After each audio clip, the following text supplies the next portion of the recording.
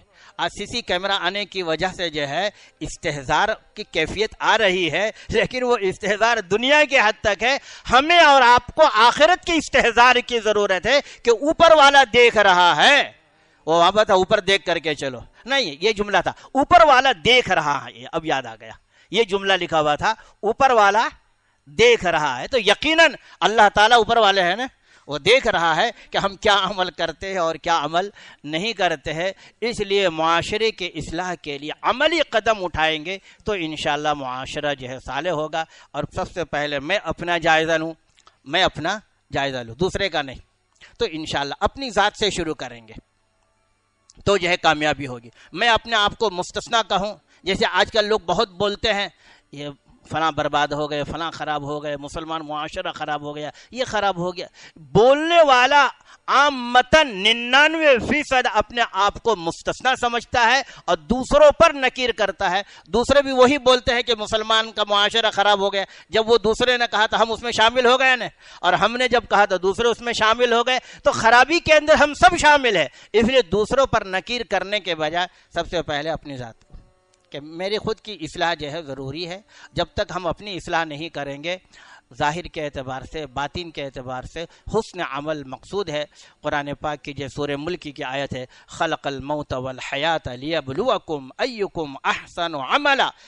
حسن عمل کے لیے اللہ تعالیٰ نے پیدا کیا، خالی عمل نہیں، حسن عمل ہونا چاہیے. نماز بھی احسن ہو، جیسے کھانا چاہتے ہیں کہ ہم جو ہے اعلیٰ کھائیں اور پہننا جو ہے اعلیٰ ہو، رہنا بھی اعلیٰ ہو، مکان بھی اعلیٰ ہو، گاڑی بھی اعلیٰ ہو، تو عمل کے اندر گھٹیا کیوں؟ یہ تو خود قرآن نے کہہ دیا لیبلوکم ایکم احسن عملا. احسن عمل کے لیے ہم نے دنیا کے اندر تم کو بھیجا ہے، خالی عمل کے لیے نہیں. اور قرآن پاک میں کئی جگہ پر ہے. اور دعا بھی آ گئی، اللہ تعالیٰ نے ہمیں دعا بھی بتائی. جناب نبی کریم صلی اللہ علیہ وسلم کا ارشاد ہے، اللہم اعنا علی ذکرک و شکرک، آگے وحسن عبادتک. حسن عبادت، احسن عمل مطلوب ہے. اور احسن عمل پر ہم جا نہیں سکتے ہیں تو اللہ تعالیٰ سے مدد طلب کر رہے ہیں، یا اللہ تو ہماری مدد فرما. لیکن ان دونوں کے درمیان وہاں پر مقصد بتا دیا اور یہاں پر اللہ تعالیٰ سے مدد طلب کی جا رہی ہے، تو بیچ میں ہمیں محنت کرنی پڑے گی. بغیر محنت کے جو حسن عمل اور احسن عمل پیدا نہیں ہوگا. بہرحال بات جو ہے زیادہ ہو گئی اور آگے ایک جگہ ضروری کام سے جانا بھی ہے. اللہ تعالیٰ ہم سب کو بھی نیک اور صالح بنائے اور ہمارے معاشرے کو بھی صالح بنائے، اور اس کے لیے ضرورت کے درجے میں جو کام ہے اس پر ہم سب کو عمل کرنے کی توفیق عطا فرمائے.